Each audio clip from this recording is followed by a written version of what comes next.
그들이 예수의 말씀을 기억하고 무덤에서 돌아가 이 모든 것을 11 사도와 다른 모든 이에게 알리니. 아멘. 제가 얼굴이 점점 까매지는 이유는 주일 브런치에 밀리지 않으려고 설교를 열심히 준비하려고 하다 보니까 오늘 또 밤을 샜습니다. 안 풀려요. 더 열심히 하려고 할수록 잘 안 풀려요. 그런데 막판에 한 5시 반, 6시 정도 되니까 그때 조금 써지더라고요. 그래서 겨우겨우 완성했는데 오늘도 저는 지금 두렵습니다. 이 브런치를 사람들이 더 좋아하시고 이 말씀은 그냥 통과 의례처럼 이 말씀을 듣지 않으면 밥을 주지 않으니까 그래서 오시는 것 같은 느낌도 좀 듭니다. 그러나 저도 분발할 테니까 기도해 주세요. 얼굴이 더 시커매지지 않도록. 어떤 옷을 입어도 점점 시커매집니다. 자, 누가가 전한 이 예수님의 부활 소식은 살아있는 자들을 위한 것입니다. 유대인의 핍박과 로마의 박해 속에서 믿음으로 살려고 애를 쓰던 제자들에게 오늘 누가복음 24장은 마치 사막 가운데 오아시스 같았을 거예요. 예수님이 정말 부활하셨구나. 그런 면에서 우리의 믿음은 죽은 자들과 관련된 것이라면 그것처럼 불쌍하고 허무한 일도 없을 것입니다. 부활이 필요 없기 때문입니다. 하나님의 나라, 하나님의 통치가 아니라 내 나라, 내 왕국, 내가 지배하는 삶을 살고자 하는 사람에게는 이 부활의 소식이 기쁜 소식이 아닙니다. 여러분, 사도 바울은 고린도전서 15장 부활장이죠. 거기서 이렇게 말합니다. 만일 죽은 자가 다시 살아나는 일이 없으면 그리스도도 다시 살아나는 일이 없었을 터이요 그리스도께서 다시 살아나신 일이 없으면 너희의 믿음도 헛되고 너희가 여전히 죄 가운데 있을 것이요 또한 그리스도 안에서 잠자는 자도 망하였다. 부활하지 않는 거면 죽은 자들은 그냥 거기서 그냥 망하는 거죠. 다시 살아날 소망이 없으니까요. 근데 19절 굉장히 중요합니다. 만일 그리스도 안에서 우리가 바라는 것이 다만 이 세상의 삶뿐이면 모든 사람 가운데 우리가 더욱 불쌍한 자다. 이렇게 그리스도인의 정체성을 확 깔아뭉갠 본문도 없습니다. 뭐가 없으면요? 부활이 없으면 세상 찌꺼기보다 더 못한 삶을 살고 있는 거예요. 왜냐하면 교회에 와서 봉사해, 헌금해, 시간 들여, 목소리 들여, 예배해, 이 모든 것들이 다 헛것이라는 얘기예요. 예수님이 부활하지 않았다면. 굉장히 중요한 얘기를 하고 있습니다. 사도 바울은 이렇게 밟아 뭉개는데 좀 은사가 있는 것 같아요. 나는 죄인 중에 괴수입니다. 막 이렇게 얘기하는 거 보면 굉장히 좀 센 사람 같습니다. 자, 우리가 바라는 것이 다만 이 세상의 삶뿐이면 어떤 처지가 된다고요? 모든 사람 가운데 우리가 더욱 불쌍한 자다. 누구보다 가련하고 누구보다 가장 비참한 사람들일 것이다. 이런 이야기입니다. 예수님이 부활하셨다라는 이 소식은요, 하나님의 통치는 끝나지 않았어라고 선포하는 것입니다. 하나님의 구원 역사는 지금도 진행 중이야라고 희망을 가지라는 시그널입니다. 그래서 부활은요, 생명이 죽음을 이겼다는 신호고요, 죽음에 갇힌 많은 사람들을 건져내기 위한 시작인 거예요. 그래서 오늘 본문의 5절에 24장 5절에 두 천사가 이야기합니다. 갈릴리에서 따라온 이 여자들에게 이야기하는데 뉘앙스가 조금 이상해요. 어찌하여 살아있는 자를 죽은 자 가운데서 찾느냐? 예수님 시신에 향품을 발라서요, 장례라도 정성스럽게 치러드리려고 그 먼 길을 온 거거든요. 그런데 왜 책망을 받았을까요? 부활을 받아들일 준비가 여전히 안 되어 있었기 때문입니다. 어찌하여라는 말은요, 어쩌다가 라고 번역될 수 있어요. 어쩌다가 너희가 예수님을 무덤에서 찾고 있느냐. 질책하는 내용입니다. 너희가 어쩌다가 갈릴리에 계실 때 하신 그 중요한 말씀을 다 잊어버리고 무덤에서 그 예수를 찾고 있느냐. 알고 있었어야지 라고 하는 이야기입니다. 여러분, 천사는 좋은 말만 할 것 같나요? 천사가 이렇게 혼내니까 느낌이 좀 다르더라고요. 천사가 혼내는 거예요. 어쩌다가 그랬니? 이렇게 강력합니다.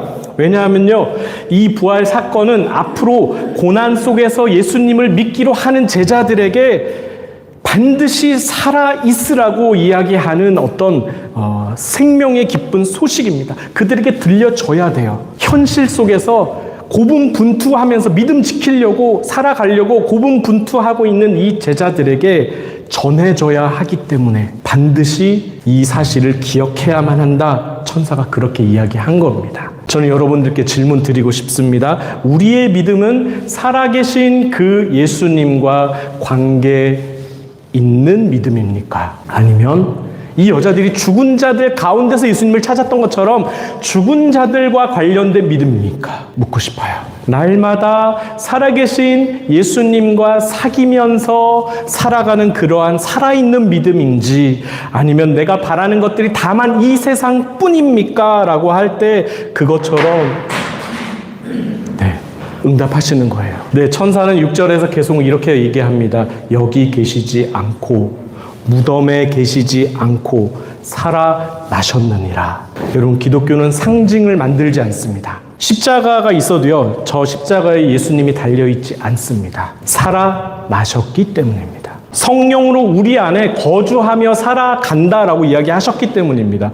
우리 안에 계신데 저기 달려있을 필요가 없는 거잖아요. 무덤은요, 죽은 자들의 것이고요, 빈 무덤은요, 살아있는 자들의 것입니다. 율법은 종교인들을 위한 것이고요, 복음은 구원 얻은 그리스도인을 위한 것입니다. 우리는 자기 이름을 드러내는 사람들이 아니에요. 내 이름으로 기도하지도 않습니다. 세상은 내 이름으로 기도하죠. 내 이름으로 사인 한 번만 하면 모든 일정이 진행이 되고 전쟁도 일으킬 수 있는데, 우리 그리스도인들은 내 이름으로 살아가는 사람들이 아닙니다.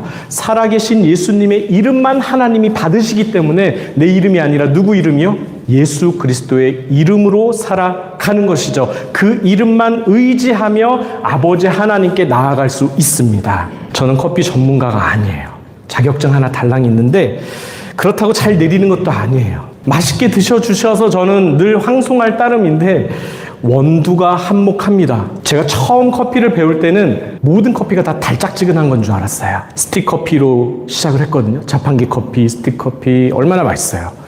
그리고 자판기 커피 무시 못합니다. 이 외국 사람들이 자판기 커피에 완전히 뿅 가잖아요. 이 배합, 이 배율은 무엇인가, 이 비율은 무엇인가. 그러다가 제가 예가체프 코체레라는 원두에 완전히 그냥 뿅 갔습니다. 꽃향기가 입에서 탁 터지는데 그 이전에 마시던 모든 커피는 율법 아래에 있구나, 이렇게 생각이 들 정도였고, 율법의 저주 아래에 있는 사람들이 마시는 커피구나. 죄송합니다, 제가 이렇게 표현해서. 네, 아직도 스틱 커피 맛있게 드시는 분들께는 죄송하지만 그만큼 저에게는 새로운 세계였습니다. 산미라는 게 처음 느껴졌거든요.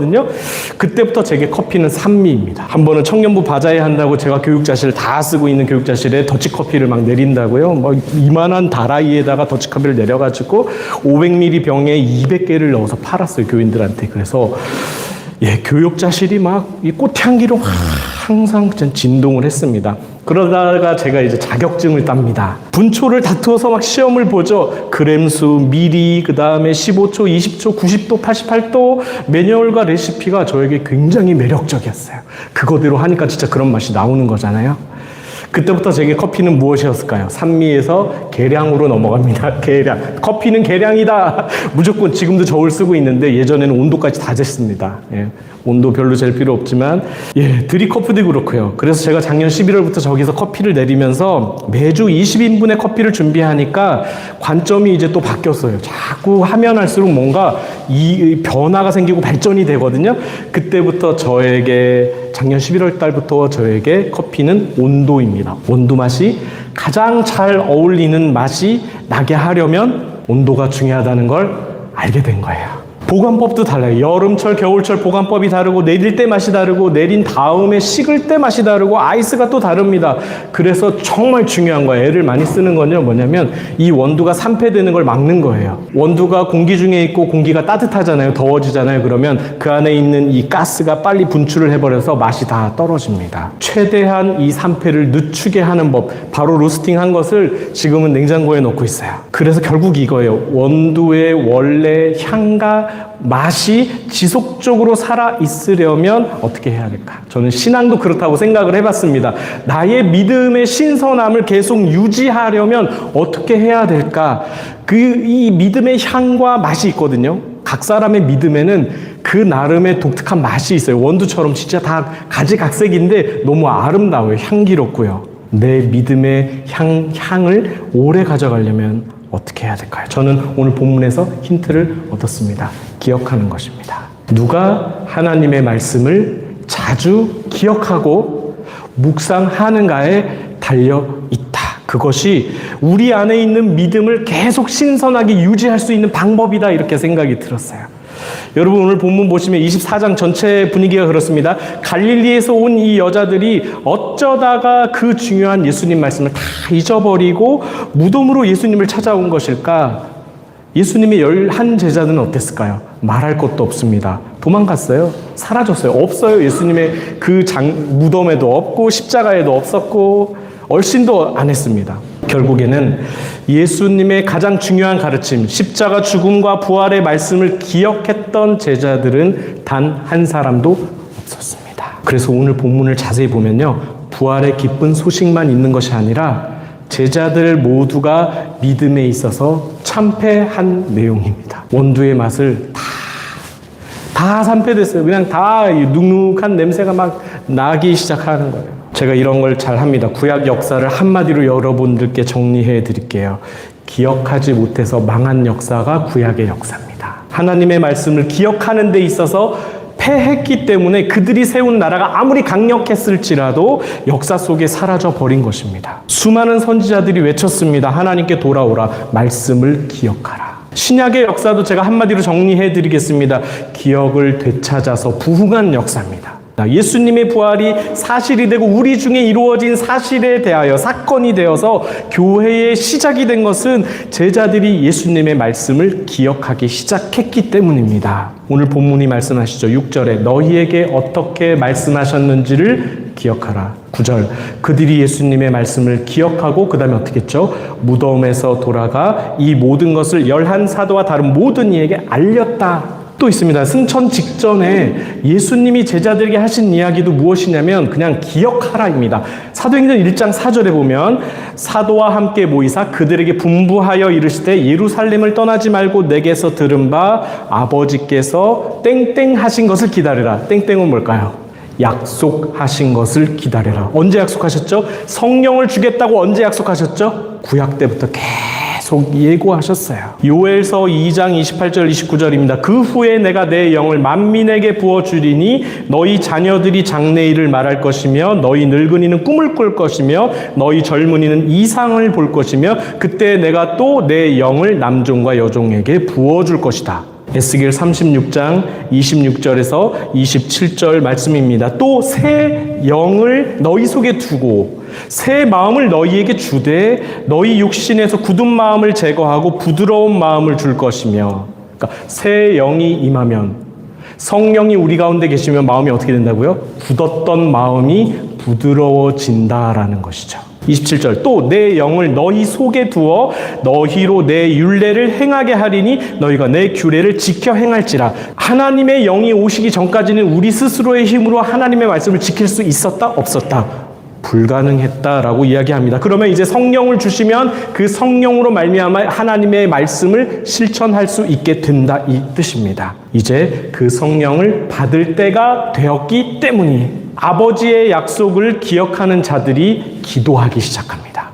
하나님이 진짜 그렇게 말씀하셨지? 약속하셨어. 그러면 그 다음에 어떻게 해요? 이 초대교회 사람들이 기도의 자리로 모여들기 시작합니다. 그리고 기도했을 때 어떤 일이 일어났어요? 약속하신 성령을 받았습니다. 성령을 받으니까 어떤 일이 일어나나요? 땅끝까지 증인이 되어 가는 것입니다. 그러니까 말씀을 기억 못해서 망하고 기억해서 흥하는 게 성경의 가르침이고 예수님의 가르침이고 성령께서 오늘 우리에게 하시는 일입니다. 말씀이 생각나게 하시는 일, 예수님의 말씀이 우리 안에 기억되게 하시는 일입니다. 아브라함 요슈아 헷셀인데 예언자라는 책에서 이렇게 얘기합니다. 기억은 신앙의 원천이다. 이렇게 이야기합니다. 단순히 과거의 사실을 되돌아보는 것이 아니고요. 자신에게 행하셨던 하나님의 구원 역사를 기억하는 것이 신앙이다. 이렇게 이야기했습니다. 출애굽 사건이 구약 내내 기억됩니다. 특히 시편과 예언서를 보시면요. 얼마나 많이 출애굽을 떠올리는지 모릅니다. 어떨 때마다요? 힘들 때마다, 비탄에 젖을 때마다, 탄식할 때마다 출애굽할 때 우리를 구원하셨던 그 하나님 오늘 나에게도 역사해 달라고 간구하고 있습니다. 공동체적인 기억이에요. 공동체가 비극을 겪을 때마다 하나님 앞에 모여서 그들은 예배하고 기도했습니다. 그것이 구약이 말하는 의입니다. 의, 하나님과의 바른 관계입니다. 신약 시대도 여기서 출발합니다. 사도 바울이 말한 복음의 핵심이 로마서 1장 17절인데 복음에는 하나님의 의가 나타나서 믿음으로 믿음에 이르게 하나니 내 의가 아니라 하나님의 의가 나타났다. 구원과 은혜는요, 내 편에서 잘난 게 하나도 없다는 이야기입니다. 하나님의 의가 나타나서 믿게 되었다라는 뜻입니다. 그래서 하나님의 말씀을 기억하는 사람, 하나님이 보내신 예수 그리스도를 구주로 믿는 자들에게 하나님이 일을 행하시는 것입니다. 내가 옛날에 교회에서 좋은 추억이 있었어. 내가 수련회 때 은혜 많이 받았어. 이거는요, 그냥 경험일 뿐이에요. 구원과 상관이 없습니다. 구원은 은혜로 받습니다. 그 은혜가 무엇인가?